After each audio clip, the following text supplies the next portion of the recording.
이 시간에는 안한존재일기라는 책을 통해서 부처님, 서가모니 부처님, 과거불도 많이 계시니까 우리가 보는 건 서가모니 부처님,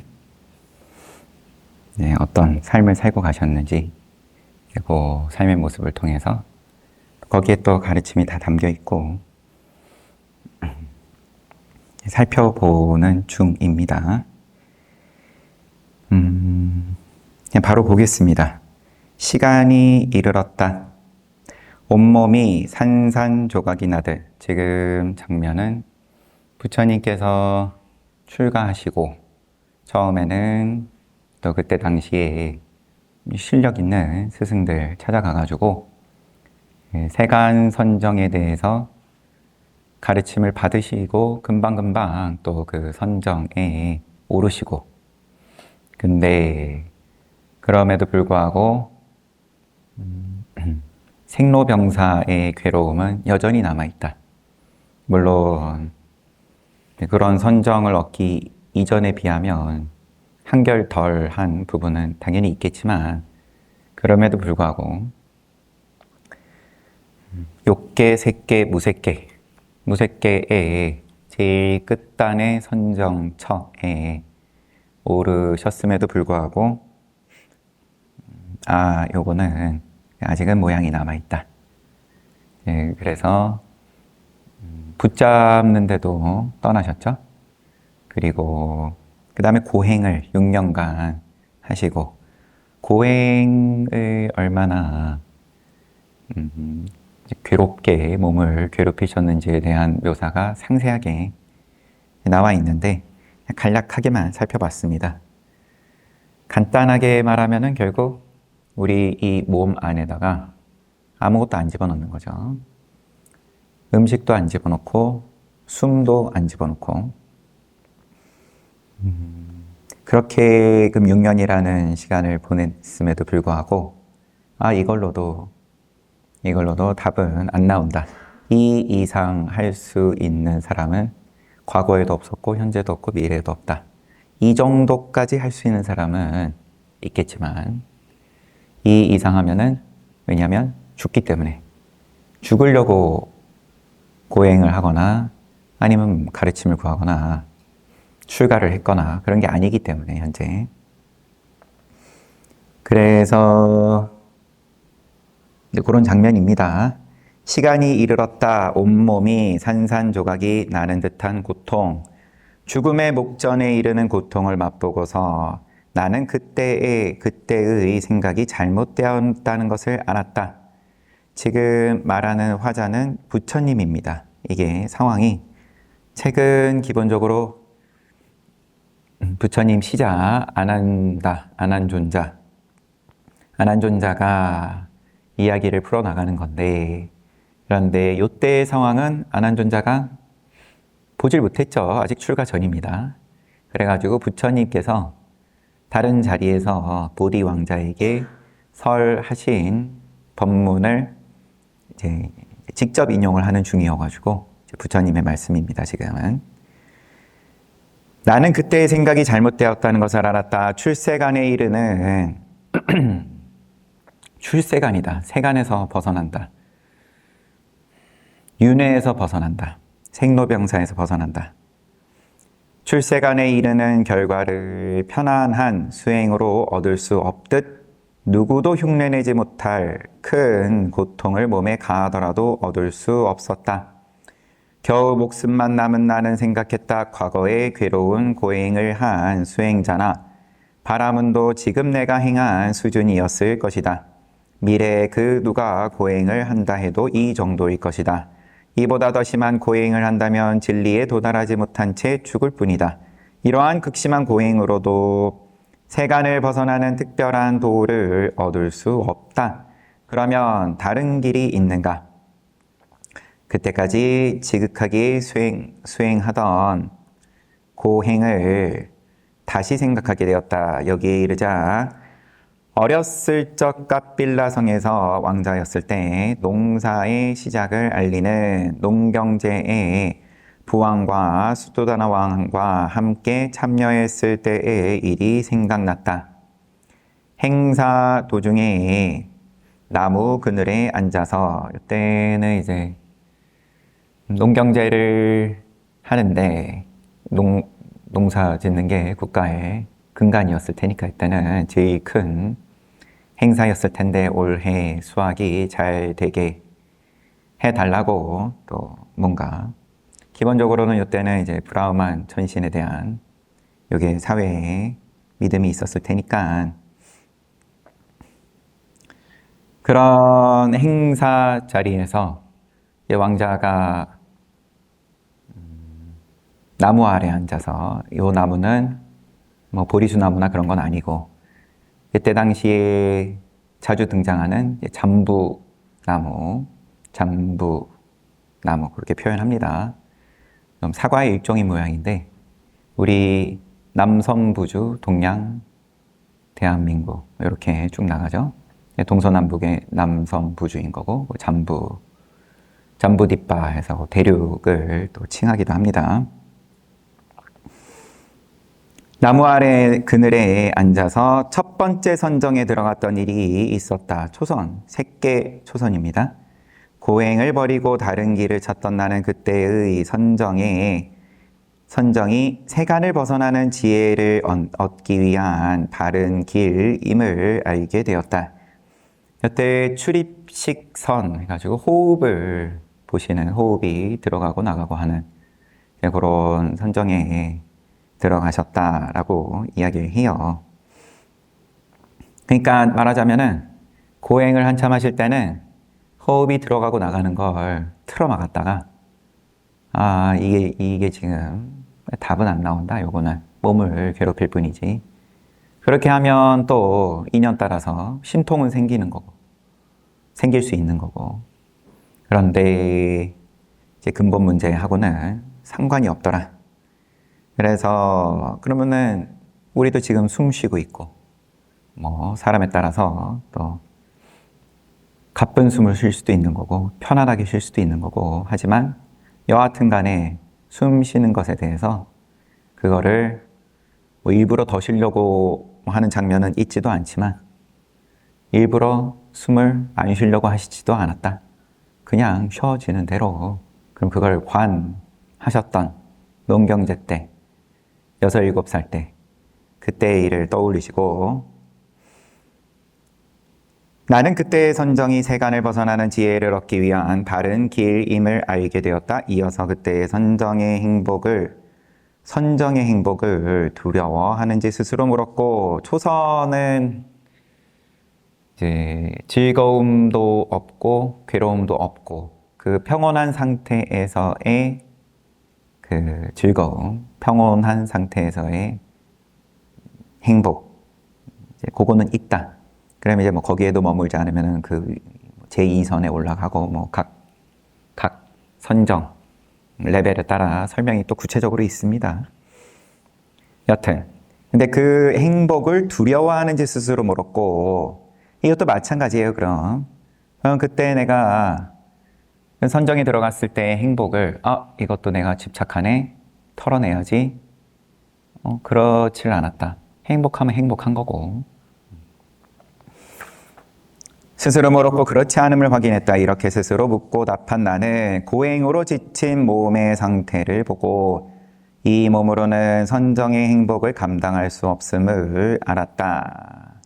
지금은 6년 동안 겨우 목숨만 유지할 정도로 공양을 최소로 줄이시고 호흡도 그러하셨겠지만 그래서 공양을 받아 힘을 조금씩 키워나가야 했다. 그때 5 수행자는 이 부처님의 첫 제자가 되는 그때 이제 비구가 되는 거지만 여튼 나의 시중을 들고 있었다. 그들은 시타르타 태자가 고행을 통해 특별한 깨달음을 얻으면 우리에게도 알려줄 것이라고 믿고 있었다. 어제도 말씀드렸지만 이 5 수행자 바라문들은 부처님께서 부처를 이룬다. 그 기대를 애초부터 가지고 함께 동참하는 사람들인 거죠. 그러나 내가 고행을 버리고 걸식을 시작하자 그들은 나를 버리고 가버렸다. 수행자 꽃다마는 깨달음에 이르는 고행을 포기했다. 이제는 타락하여 보시를 많이 받을 수 있는 마을로 돌아다닌다라고 생각했다. 탁발을 한다. 예전에는 그냥 나무 열매든 떨어진 거, 씨앗 같은 거 그냥 그 정도 주워 먹는 게 전부였으니까 탁발할 일도 없었는데 탁발한다. 타락했다. 우리는 이제 종쳤다. 부처님 한 분만 믿고 이 5 수행자 중에 제일 연장자 꼰단냐 존자는 부처님 아기 왕자였을 때 본인이 직접 몸의 특징을 보고 이분은 부처를 이룬다고 했었고, 그러고 보니까 본인이 직접 그때 예언을 해놓고도 여기서 떠나네요.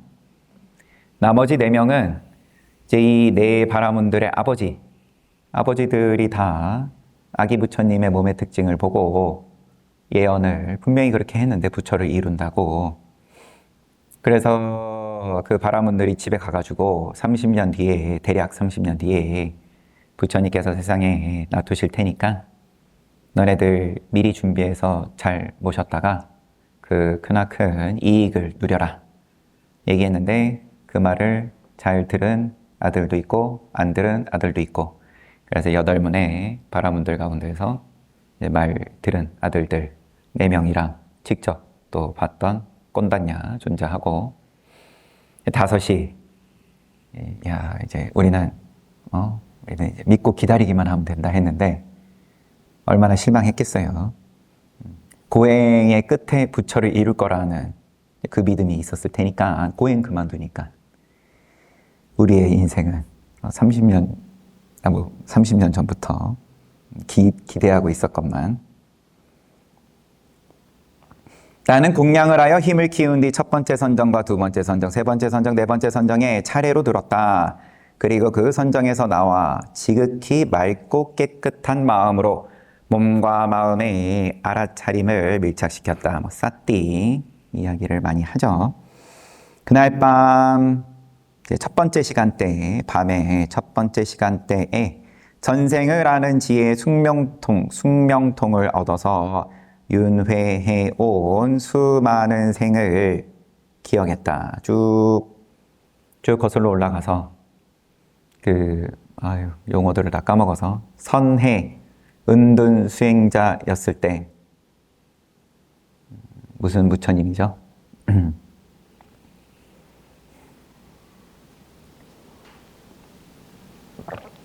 뒷방가라 부처님으로부터 수기를 받는, 그거는 여러분들도 많이 들어보셨을 테니까. 그래서 머리를 풀어 헤쳐서 부처님께서 지나가시는 그 물 웅덩이에 발이 젖지 않게끔 그런 장면이 있죠. 부처님께서 이제 선제다 하면서 수기를 주시는, 미래에 향후에 몇 법 이후에 부처를 이룰 거다 너는. 그것도 또 구체적인 내용으로 들어가면은 그때 부처님과 그 다음에 10만 아라한이 무슨 마을에 방문을 하신다고, 이제 그 이야기를 듣고 그 마을 사람들이 부처님께서 지나가시는 길을 열심히 그러면은 토목공사 하는 거죠. 한마디로 편안하게 지나가실 수 있게끔 그렇게 하시는데, 그때의 이 은둔 수행자, 선에는 한자로 했을 때 선에고 뭐죠? 여튼 이 은둔 수행자가 선정에 들어가 있느라고 제가 그러한 사실을 모르고 있다가 선정에서 나와서 보니까 어수선하니까 가서 물었더니 마을 사람들이 그렇게 설명을 하는 거예요. 부처님이 오신다고. 뒷방가라 부처님. 그러니까는 그러면 나도 동참해가지고 공덕을 짓겠다. 근데 이 은둔 수행자가 신통이 큰 걸 알고 마을 사람들이 어려운 일을 시켜요. 큰 부분을. 그랬는데 본인은 신통의 힘을 쓰지 않고 공사를 하겠다고 생각을 했었기 때문에 부처님께서 도착하실 때까지 마무리를 못 합니다.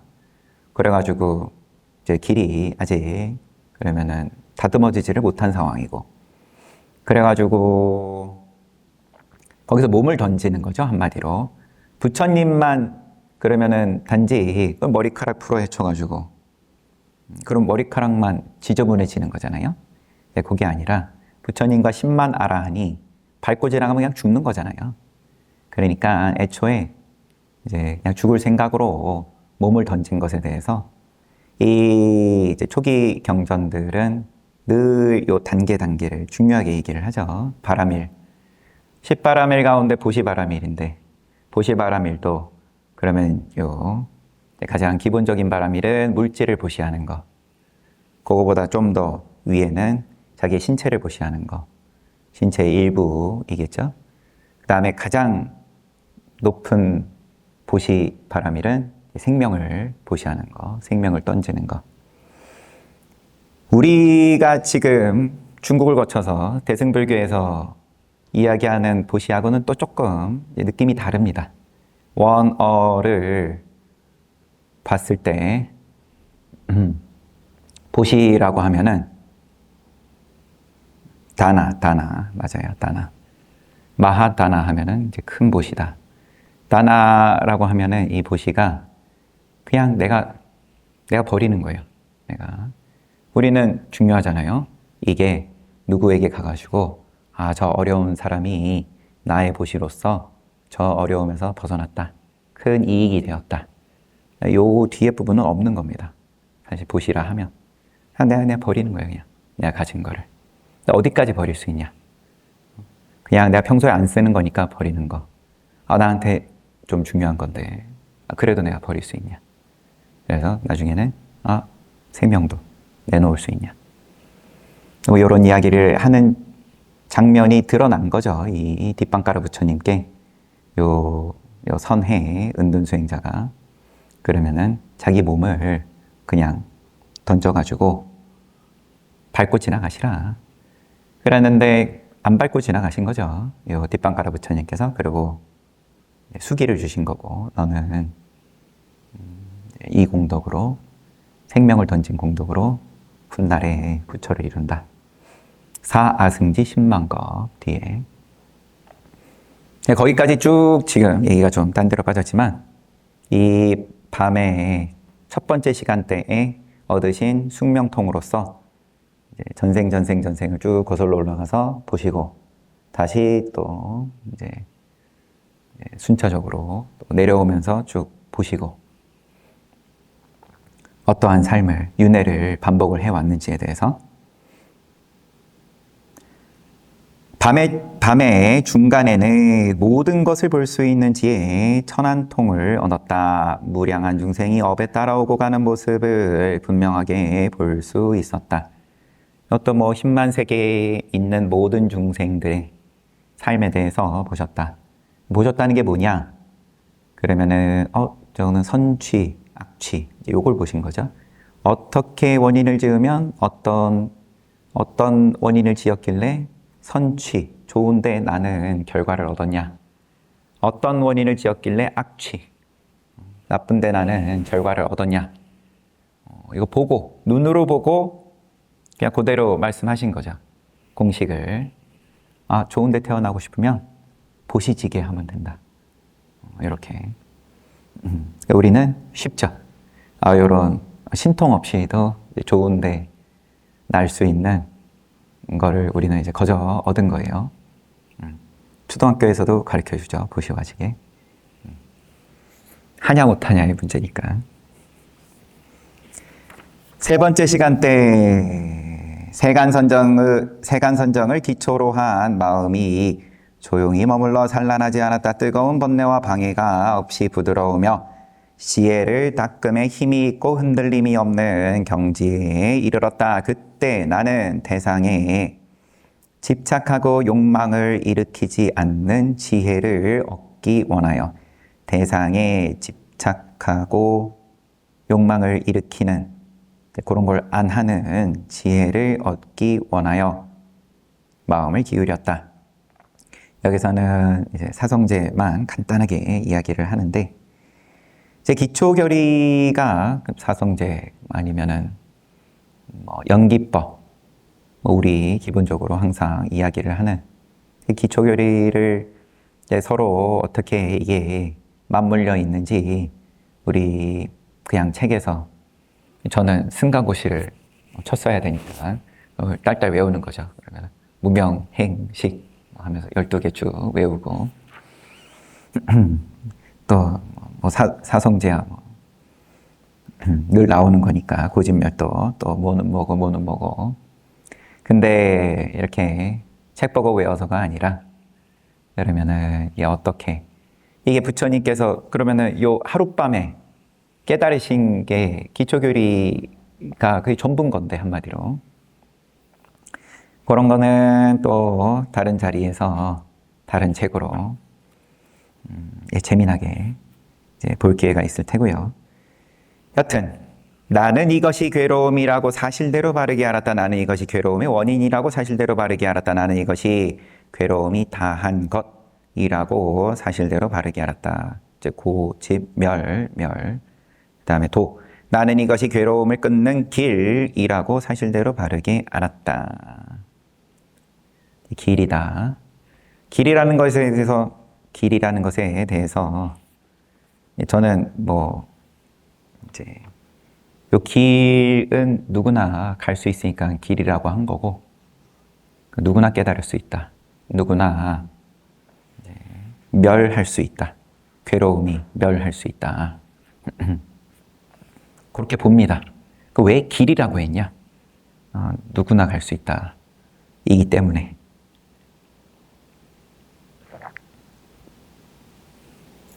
이렇게 알고 난 나의 마음은 감마오용락에 탐닉하는 것과 이 생애와 저 생애를 바라고 원하는 것, 그리고 진리인 사성제를 막는 무지에서 벗어났다. 무명에서 벗어났다.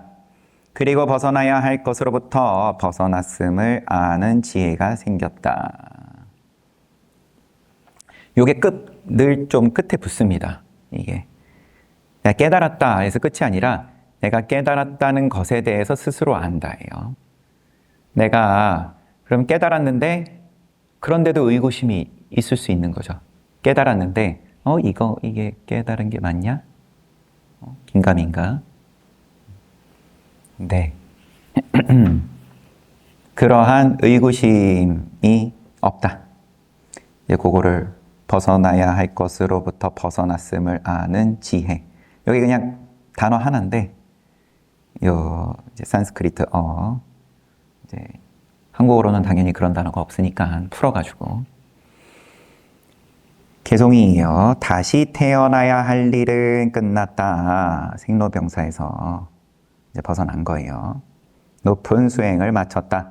해야 할 일은 모두 해마쳤다. 이 닛바나를 열반을 얻기 위해 다시 수행해야 할 일은 없다.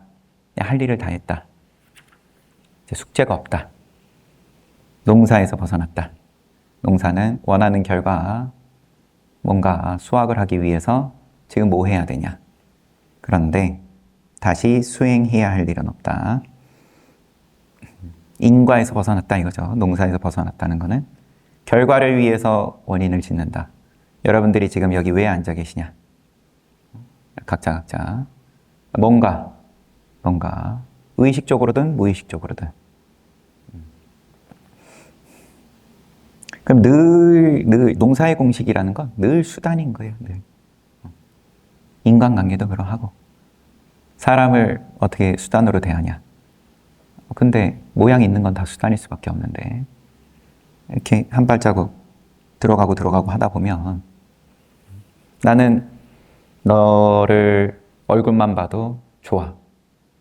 그러면 그 좋다라는 걸 위한 얼굴 봄이라는 수단이 되는 건데 다시 수행해야 할 일은 없다. 땡땡 해야 할 일은 없다. 그러면 무슨 관계가 좋은 거냐? 얼굴 보면 늘 편안하고 늘 사랑스럽고 이게 좋은 관계냐? 아니 봐도 좋고 안 봐도 좋고가 좋은 관계냐? 왕자여 세 가지 지혜 가운데 세 번째 지혜를 동이 트기 직전에 얻었다. 숙명통, 천안통, 무르지 기계적으로 외우면 이렇겠지만 요 세 번째 시간대에 연기법을 부처님께서 깨달으신 거죠. 이 세상을 위해서 죄송합니다. 세 번째 지혜를 동이 트기 직전에 얻었다. 밝은 빛이 솟아났다. 이것은 잊어버림 없는 노력으로 바르게 수행한 결과였다. 이 세상을 위해서 처음으로 지혜의 횃불을 밝히신 모습을 부처님께서 완전하고도 자세히 말씀하셨다. 부처님께서 그 밤이라고 하신 것은 마하 색깔라사 103년 음력 4월 보름 수요일이다. 교단의 전통에 따라 새해로 바뀌는 계절의 새벽 동이 트는 시간이다. 그래서 동이 트기 전 시간까지 4월 보름날에 넣어서 샌다. 달을 그 1월, 2월이 이제 우리가 지금 쓰는 거하고 다르기 때문에 음력으로든 양력으로든 우리는 부처님 태어나신 날이 4월이니까. 부처님께서 깨달음을 이루신 날 아침 세난미 가마 마을에 살던 장자의 딸 수자따는 이게 성도하시는 날 밤, 그날 전날입니다. 성도하신 다음 날이 아니라 지금. 세난이 가마 마을에 살던 장자의 딸 수자따는 보리수 아래를 청소하기 위해 아침 일찍 하녀를 보냈다. 이것도 이제 좀 더 구체적으로 보면 이 이제 수자따가 올리는 우유죽에 대해서는 또 잘 아시죠? 들어보셨죠? 이 우유죽은 애초에 부처님께 올린 게 아닙니다. 본인이 이제 좋은 집안의 딸인데 자기에게 어울리는 걸맞는 짝지를 그러면 결혼 상대를 얻기를 원하면서 공을 목신에게 나무에 공을 들이고 있었는데 그래서 성공했어요. 결혼했어요. 그리고는 거기에 대해서 감사하는 마음으로. 네, 우리하고 조금 다르죠. 우리는 이제 소원 성취를 위해서 열심히 기도한 다음에 소원 성취되면은 그래도 열심히 기도하죠.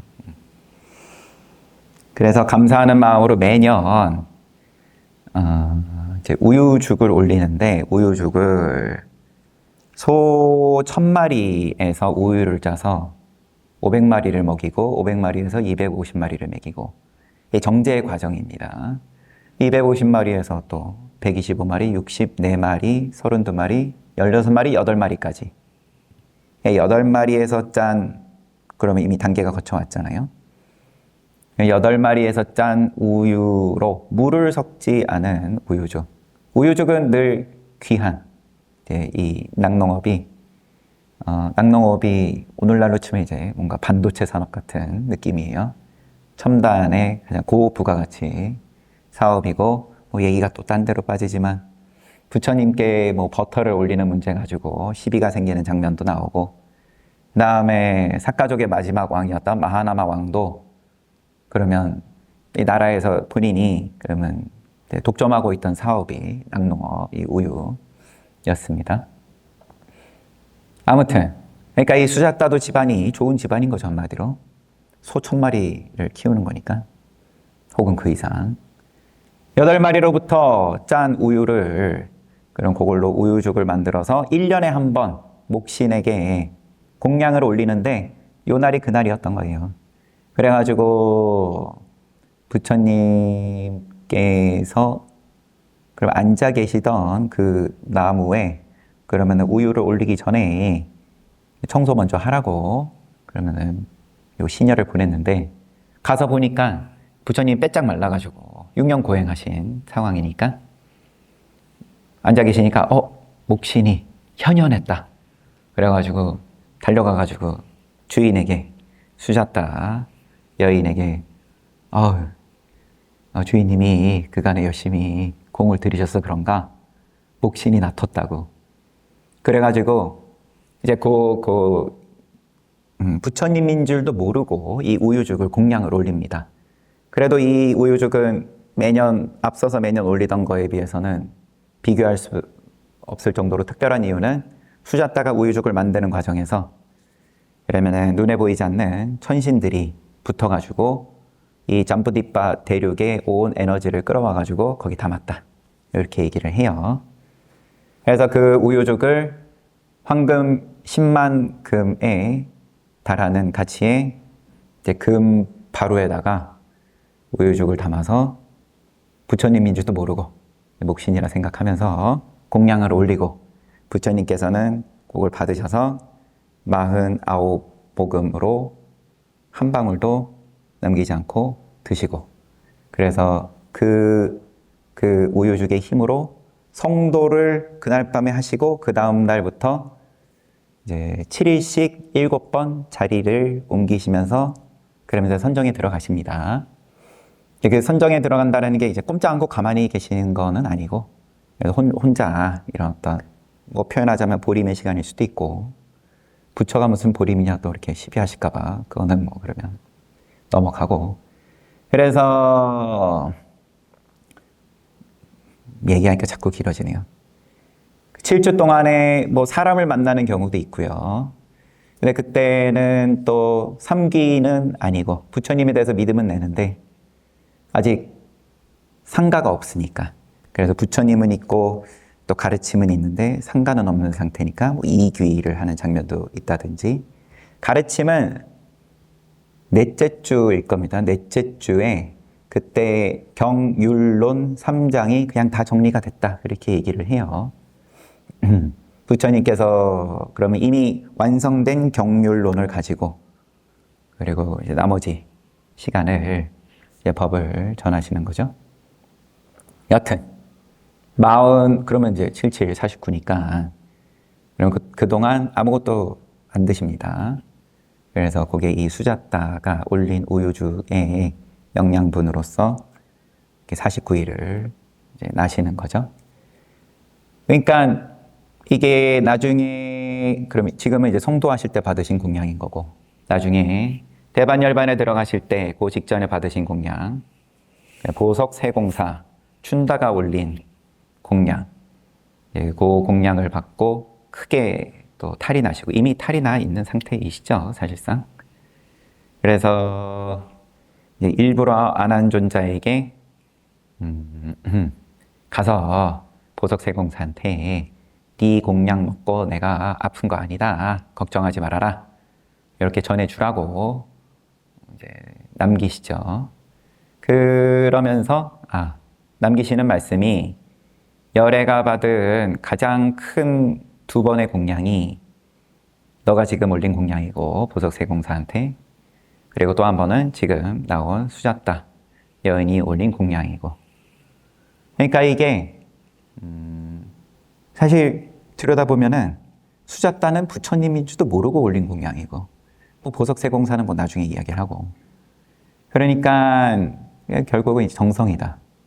본인이 좋은데 시집 가가지고 그거 고마워가지고 그렇게 아주 정성을, 자기가 가진 정성을 다 모았다는 건데, 소에서 짠 젖을 먹이고 또 한 번 정제하고 정제하고 정제하고, 지금 2의 6승이고 아마 6번이지. 그러면 그렇게 정제의 과정을 거쳐서 공양을 올렸다. 그러면은 누구한테 올리냐? 부처님께 올리냐? 부처님께 올리니까는 이게 그러면은 큰 공양이고, 다른 누구한테 올리면은 또 뭐 그렇지 않고, 그런 게 지금 안 들어가 있잖아요. 그런 분별이 안 들어가 있고, 그럼 늘 내가 평상시에 그러면은 어떻게 사냐? 그러면은 그걸 이렇게 받아먹는 입장에서 부처님께서 받으시는 인연으로 나의 인지하고 아무 상관이 없다는 이야기이기도 한 거고요. 아무튼 그들이 정성을 들이는 목신인 줄 알고 급히 집으로 다름질 쳤다. 오래지않아 주인인 수자따가 사발을 들고 돌아왔다. 요 한 문장 안에 방금 쭉 얘기한 게 다 들어있는 거죠. 거룩하신 목신이여. 맞아요. 이것도 인상적인 게, 제가 여태까지 당신에게 소원을 빌어서 모두 성취하였습니다. 저의 소원이 모두 이루어졌듯 당신의 소원도 모두 이루어지기를 바랍니다. 예요.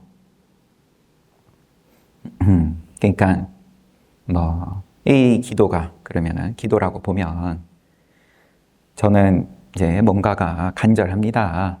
이제 이런 기도 그러면은 아니면은 또 감사하다. 참 나에게 주어진 이것에 대해서 감사하다. 예, 거기서 지금 추가가 되는 내용이 내가 이루어졌듯 당신도 이루어지기를 바란다. 뭐 부처님인 줄 모르니까 이런 소리를 하는 거기는 하겠지만 당당하잖아요. 그녀는 황금사발에 담긴 유미공양을 부처님께 올렸다. 공양을 받은 분이 세상에 가틈이 없는 위 없는 높은 지혜를 얻으신 분인 것을 안다면 얼마나 기뻤겠는가. 안 한다여 세상에 가틈이 없는 큰 지혜 삼마삼보디를 얻은 날과 다시 돌아오지 않은 빠리니빠나에 드는 날에 올린 공양은 다른 공양보다 특별한 이익의 공덕을 가진다. 이제 이 말씀은 사실은 이제 열반하실 때 말씀하신 거고, 그 다음은 깨달음을 이루신 후 사슴동산으로, 여기부터는 이제 다음에 보도록 하고요. 그러면은 이 깨달은 내용을 그럼 누구한테 전할 거냐, 누가 알아먹을 거냐, 이제 이런 생각을 일으키시고 그때 떠오른 이제 이야기들에 대해서는 또 내일 보겠습니다. 성도하시는 장면이었어요.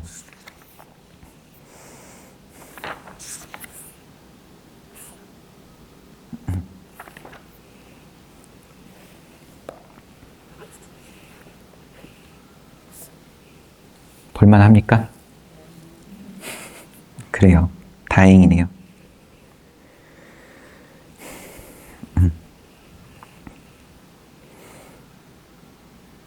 이 책은 또 반복해서 말씀드리지만 원래 이제 원나 시리라는 미얀마 스님께서 이제 부처님 경전 가운데 니까야 등 또 계율 경전, 계율 율장이 더 많죠. 어떻게 보면 부처님과 또 상가 대중이 어떻게 살았는지에 대한 모습이 고스란히 담겨 있는 게 율장이니까 이제 그런 데서 이제 부처님에 대해서 좀 친숙하게 소개를 하기 위해서 쓰신 책인데, 이제 부처님 일대기는 다양하죠. 우리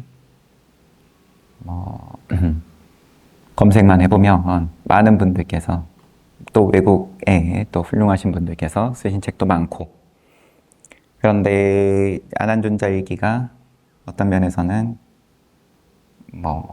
이것 또한 제 생각이지만 결국은 정리하는 사람의 생각이 들어갈 수밖에 없잖아요. 그런데 이제 그런 부분이 조금은 그래도 옅다, 좀 자유롭다, 이런저런 의도가 별로 느껴지지 않는다. 정리하는 사람의 의도.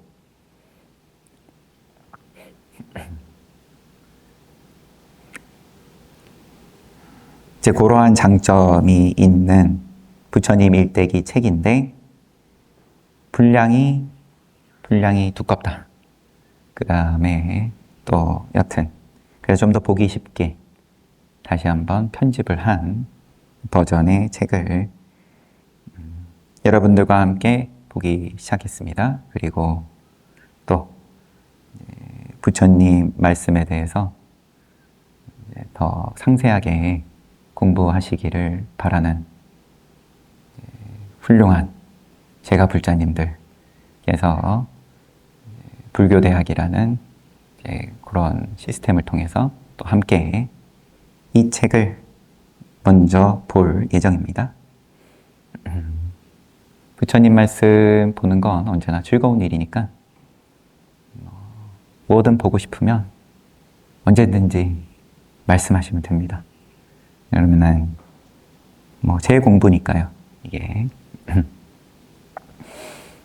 그러면 생각보다 재미있을 수도 있고, 아니면 제가 또 막 헤맬 수도 있고, 그래도 굳이 별로 헤매면 헤매는 대로 제가 그냥 고스란히 드러내지, 뭐 잘 감춰지지도 않겠지만, 헤매는 것도 반복해야 이게 보고 또 보고 또 보고, 뭐 이번 생 내내 헤맬 수도 있고, 뭐 그러면 또 그러는 거고요. 숨 쉬는 것을 틀어막았다가 틀어막는 것이 부처되는 길이라고 생각했다가 엄격하고, 그러다가 그냥 인연에 맡기는 게 이게 올바른 수행의 길이구나라고 보시고 방향을 틀고, 근데 옆에서 따르던 무리들이 다 떠났다라는 거잖아요. 그래 혼자 하신다. 주변 사람들이 쉽지 않잖아요. 근데 자기가 흔들리죠. 옆에서 또 이러쿵저러쿵 얘기하고 손가락질하고, 오히려 나의 든든한 후원자였는데 가장 큰 적으로 돌아섰다. 그러거나 말거나, 이제 그런 장면들을 지금 함께 본 겁니다. 지금 여기에는 또 큰 묘사는 없지만, 어느 자리에 앉아서 부처가 될 것인가에 대해서 신중하게 살펴보십니다. 그 보리수나무 아래에서, 그러면은 각각 동서남북을 다 한 번씩 보시고 살펴보신 다음에 자리 잡으시는 것이 동쪽을 향해서 앉으신 다음에, 한 번 앉은 다음에는 무슨 일이 있어도 거기서 물러나지 않으셨다.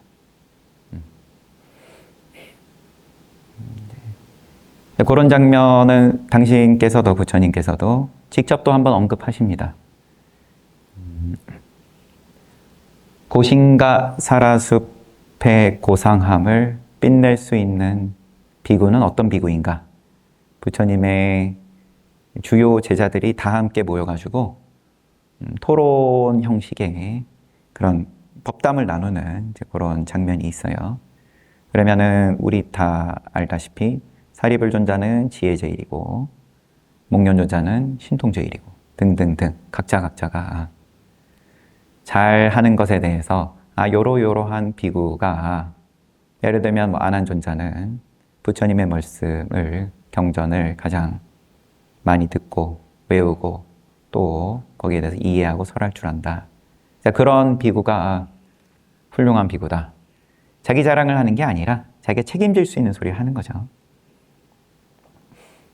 각자가 그렇게 이야기를 하고, 사리불존자는 또 본인의 입장으로서 얘기를 하고, 부처님께 가져가서 그러면은 한번 정리를 해주세요 했더니 부처님께서 하시는 말씀이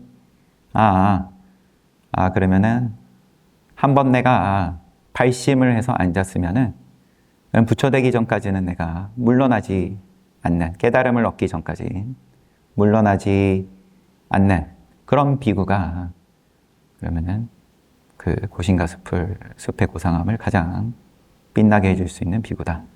이런 말씀도 하시는데, 우리 궁금할 수 있잖아요. 그럼 부처님께서는 각자가 한마디로 자기가 제일 잘하는 거 얘기했는데, 부처님께서는 뭐라 그러시냐? 나는 그냥 나 앉은 자리를 그 수많은 마군이 군대를 동원해가지고 괴로운 일이 이게 그러면은 늘 있게 마련인데, 그런데 그 괴로움의 정도가 이거는 좀 힘든데 왜 이렇게 연달아서 인생에서 이런 일은 이 정도는 처음인 것 같다. 그럴 수 있잖아요. 그러면은 어떻게 하냐? 자리만 물러나지 않으면 된다. 그냥 버티기만 하면 된다. 부처님 말씀이 그냥 버티면 된다. 아무튼 오늘은 또 불교대학 오늘 또 첫 저하고 함께하는 첫 수업 있는 날이고 또 그 전에 이제 점심 공양하면서 서로 인사도 한번 나눌 수 있으면 좋겠습니다라고 말씀드렸는데 많은 분들 오셔가지고 앞으로 잘 될 일만 남은 것 같습니다. 잘 봤습니다. 그러면은 여기까지 하고 마치겠습니다.